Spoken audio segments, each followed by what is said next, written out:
Hey there YouTube, thanks for clicking on the video. Today I want to talk about the typical Northstar lower crankcase oil leak. Before I get into that, I want to give a huge shout out to my friend at pineapplejunkyco.com for sending me this awesome t-shirt. They have a huge selection of designs on high quality textiles. You can reach them online at pineapplejunkyco.com. The best part is they ship worldwide. Well, today we're going to talk about on this 2008 Cadillac DTS, the lower crankcase half oil leak.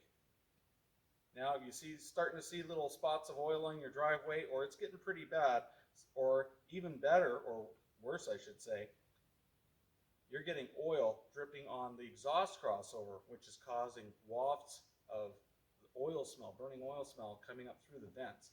That's terrible. That can make a beautiful car seem like a piece of garbage, and it's a lot less pleasant to drive. It's a huge job, so let's get started. So the first thing we're going to have to do is get this car onto a hoist.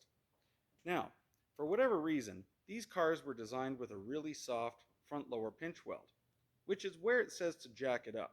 I prefer to jack it up by the frame rails. That way you avoid crushing the pinch welds, distorting the fender, and what you end up with is a large gap between the front fender and the door. So let's go ahead and get that done. So now that we've got the vehicle properly supported on the hoist, the next thing we're going to have to do is disconnect the negative post on the battery. Now, if you own a DeVille or DTS that's after 1999, the battery is no longer located under the hood. It's under the back seat. It's actually pretty easy to get to, although a lot of people complain about it. Now this car has aftermarket tinted windows, so I've put this work light in here just so you can see what I'm doing. If you just grab the under edge of the front of the seat and pull up firmly, you hear a pop. That's the retainer releasing from the front seat frame. Now, just pull the seat, the bottom seat cushion forward and upward. Underneath it, if your car is equipped with the rear heated seat elements, there's going to be a harness. You'll need to disconnect that. Now to disconnect it, all you really need to do is push that tab right there and pull.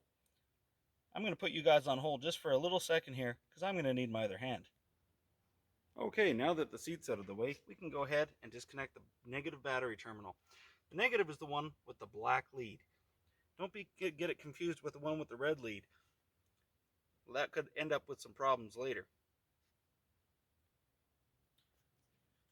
Now once you've got that negative lead thoroughly off and tucked out of the way, you don't want to leave it anywhere close because you don't want to have an unintentional connection of the battery while you're working on this project. Well, we're done in the back seat. Let's get going under the hood and under the car. Now under the hood, I've already removed the upper engine sight shield and the front cover just above the radiator and condenser. I shampooed this engine yesterday just to make it a little bit nicer to work on. The first thing we're going to do is remove all of the air inlet box, which is actually 3 pieces and has the ECM inside it. So you'll have to split it in half to get that ECM out.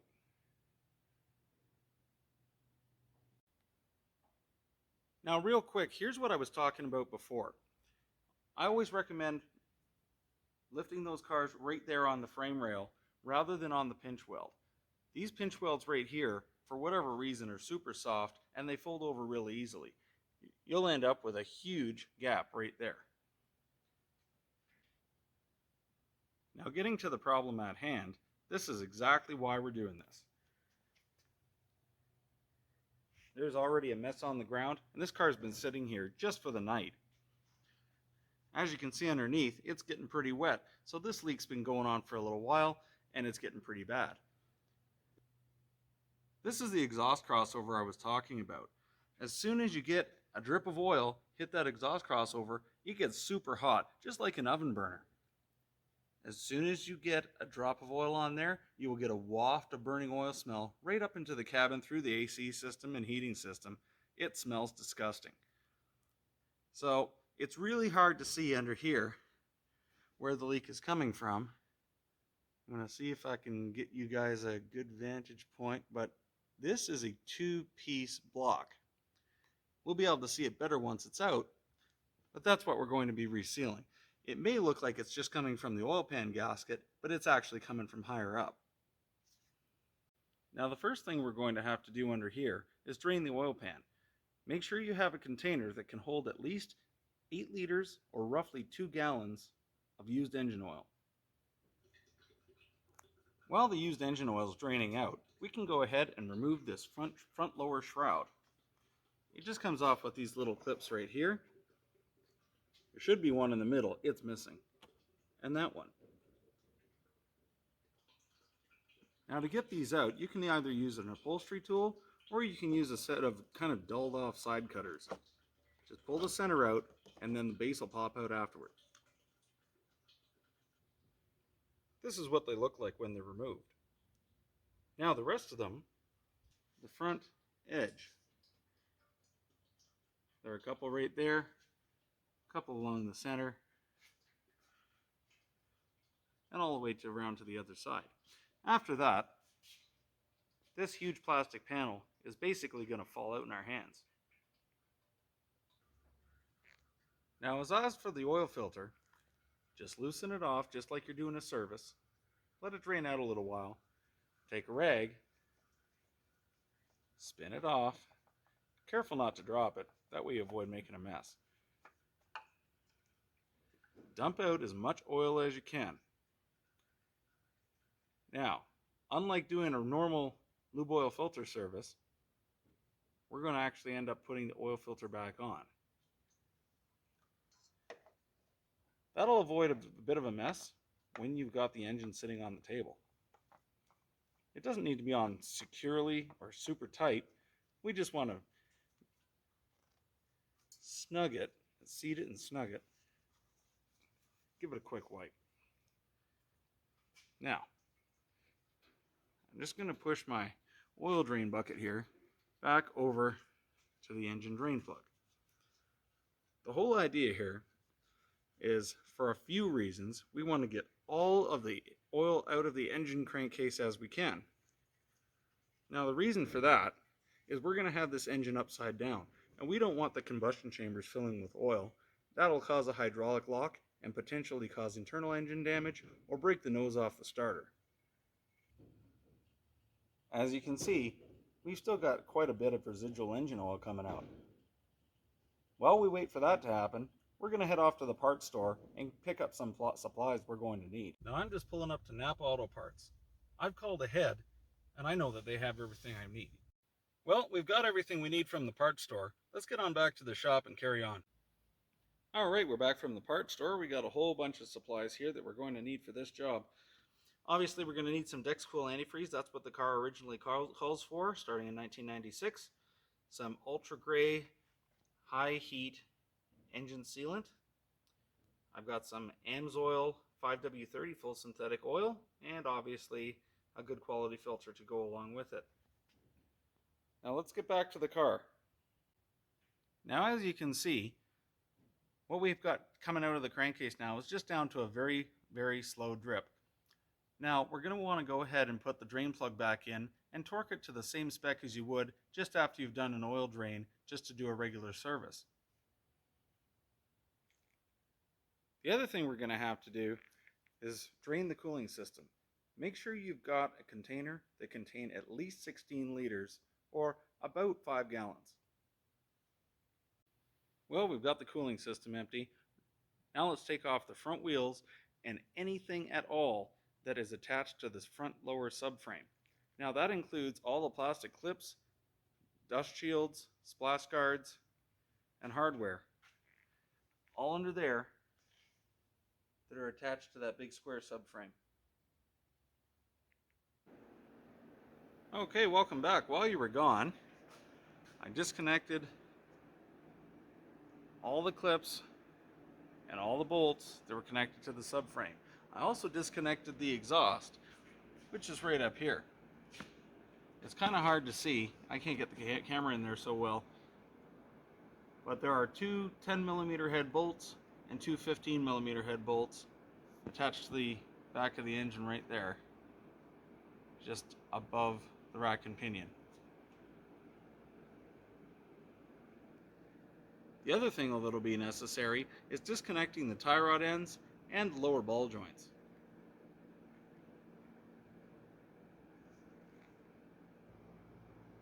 Once you've got all your suspension components separated, we'll need to take out that bolt which connects the bottom of the steering column shaft to the rack and pinion. That's 11mm or 7/16 head. Before you disconnect the intermediate shaft from the top of the steering gear, we'll want to tie the seat belt to the steering wheel to prevent the steering wheel from spinning while this is disconnected. That could lead to problems with the airbags later. With the car back down, we'll have to drain the air conditioning system of refrigerant. The fittings are there and there on this particular model. They'll differ from year to year, especially in the older ones. Now, this is something you should have done by a local shop if you're doing this at home, just to be environmentally friendly. They can recover it into a tank rather than releasing it to the atmosphere. We should be as environmentally responsible as we can. Once your AC is drained, we'll come back to the driver's side of the car. We'll have to disconnect these bulkhead connectors here, and then one off of there. We'll also need to disconnect the shift cable, which, if I can get the camera in here, is right there, and the housing, which is there. We'll also need a special tool, if you should be able to find that locally, to disconnect the fuel fuel line right there. This clip prevents it from inadvertently coming off and causing a big leak and a potential fire hazard. Recently, I've had a couple of questions about diagnosing the starter motor on a Northstar. Over the course of time, they've moved the connector for it. The older ones had it right over in this area. These later ones have it right here. That purple wire, if you disconnect that and get an assistant to turn the key to the start position with your test light on that side inside that connector to test for voltage, and you have voltage there, chances are your starter has failed. I just wanted to clarify that. I did have a couple of questions about that online within the past few days here. A couple of guys trying to diagnose their starters, and they couldn't figure out where the circuit was. That is where the circuit is. Again, in the old ones, it's kind of over in this corner, just right around this area at the end of the fuel rail. All right, guys, we're back. There are a couple of things I wanted to point out underneath here. Before you take the whole assembly out, you'll need to take out that inspection plate right there to access the torque converter bolts. If you don't take the torque converter bolts out, you won't be able to separate the engine from the transmission later. There's also one more thing that's super important. I'm going to see if I can show you here. There is one single bolt, right? There it is, right there. That bolt absolutely must come out in order to get this exhaust crossover out. So that way you're not struggling with it, you're not reefing on it. It actually comes out pretty easy, but that bolt absolutely has to come out. Well, we're back, and as you can see, we've removed the front bumper because these frame rails right here go underneath, on top of the lower lip of the front bumper and stop the subframe from being removed. I removed all the subframe bolts. It's sitting on our reinforced table with high load steel wheels so that we are able to move it out of the way once we've got it down and out.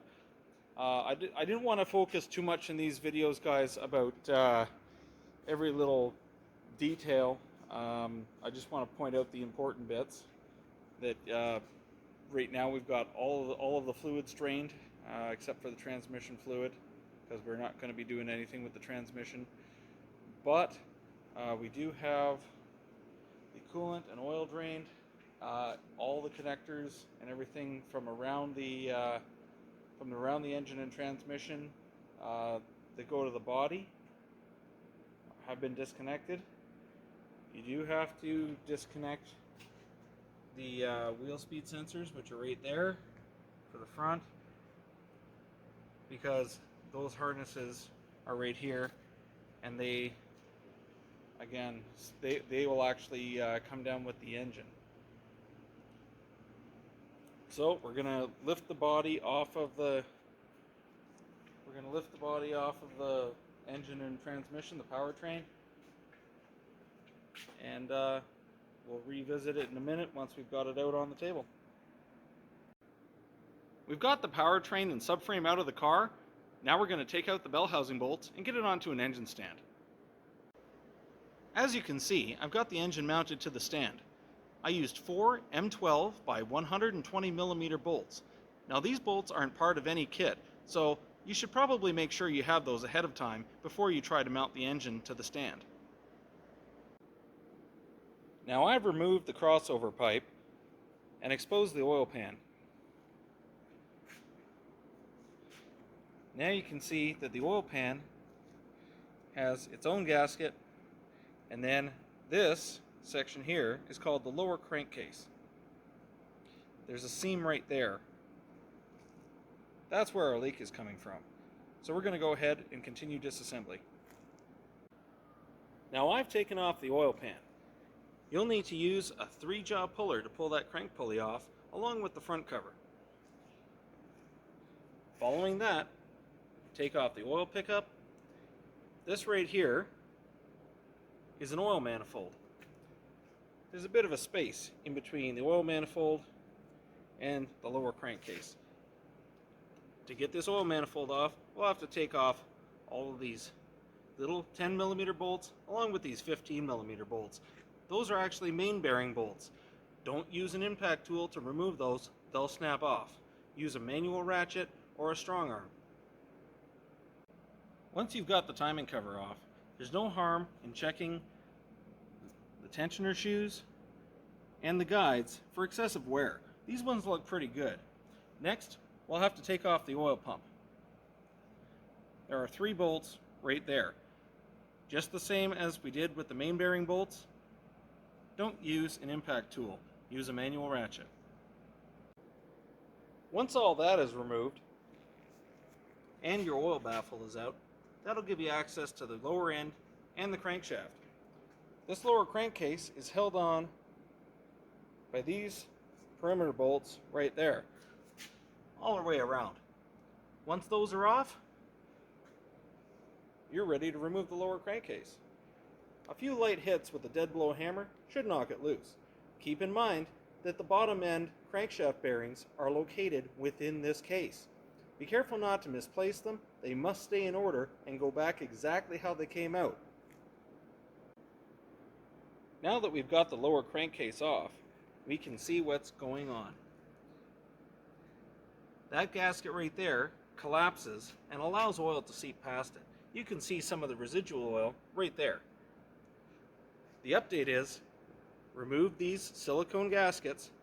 They just pick out of there, but I'm going to need a tool. This one's pretty stuck. Once the gaskets are removed, we replace those gaskets and fill in those troughs with our gray high temperature engine sealant silicone. Now that the old gaskets are out, we can go ahead and prepare the surface. It's very important to not use a fiber-based material to prep the gasket surface. The fibers from those discs can greatly impact the longevity of the engine. They get into the oil stream and cause unnecessary damage to the engine bearings. If you're going to use a die grinder like I am, make sure that you're using one of these plastic bristle discs. That'll avoid the fibers from this guy getting into the crankcase, damaging bearings, and doing other sorts of harm as well. These ones will also make sure that you don't take too much material off and sacrifice a good mating surface when you go to put it all together again. Now, if you're planning to put this into a parts washer like I am, you'll want to remove the lower bearing case halves. Do that by putting a little bit of sideways pressure and you can get them out. Be sure to keep them in perfect order. They'll have to go back in the same order and the same direction as they came out. Once you've prepared the surface, wipe it down with a little bit of parts and brake cleaner that is alcohol based to ensure that you have a good adhesion all the way around. Now, using your high temperature gray silicone, fill in the original trough where the original gasket was placed with a healthy layer of gray silicone. Don't get too crazy or these square oil drain backs won't function properly. Now, after wiping clean with a clean rag, you can reinstall your bearings. Make sure that they're seated all the way down. Use a little bit of assembly lubricant or clean grease to pre-lube them so that they don't suffer from lack of oil pressure during the first startup. Now, after lining up the guide pins, a few light taps with a dead blow hammer will seat this puppy right down in place. After that, you can install the perimeter bolts. Don't seat them all the way down with too much torque. Just put them on wrist tight and then torque them to spec. Now that we got the oil manifold and the windage tray in place, it's time to seat down these main bearing bolts. Same as before, do not use power tools on them. You may snap a bolt and that'll cost you some serious time later. Seat them down, just wrist tight, and then torque them to specification. I've got this engine redressed and just about ready to mate back with the transmission. Now, I wanted to show you something before I do that. On the flex plate, there's one bolt hole that's kind of oblong shaped rather than round. That should be the first torque converter bolt that you install. If you install that one first, that'll center up all the others. That way you won't have to spin it around twice. Well, let's get this back mated with the transmission and ready to put back in the car. Well, I've got everything back together. It's back on the subframe and as assembled as it can be. Now, before we bring the car down onto the subframe, make sure that it's centered pretty much under the hole where it's going. There are going to be a few instances where you're going to have to make some minor adjustments. Make sure you bring the car down slowly, just bit by bit, making sure nothing's getting pinched or snagged. Well, now that the subframe and powertrain assembly are back up in the car, we can start connecting everything that we've taken off in the first place. Don't forget your torque converter bolts. Those are important. You should start with those. Now that we've got everything back together, we'll need to bleed all 4 brakes. Use fresh .3 brake fluid from a sealed container.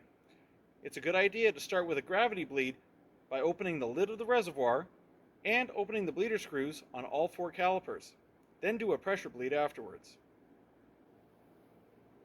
Once you're through with the brakes and you've got a good solid pedal, recheck all of your fluids, including the steering fluid and transmission fluid. We lost some of those fluids during removal. Double check your engine oil level and go ahead and start the engine. Once you've run up the engine, check underneath for leaks. Make sure you've done a good job. Looks dry under here. And finally, install the engine sight shield. Give it a quick wipe. There's nothing quite like the opulence of a Cadillac. Well, thanks for watching. If you like this video, give us a quick thumbs up, subscribe to our channel. We'll see you next time. I'm the Cadillac Doctor.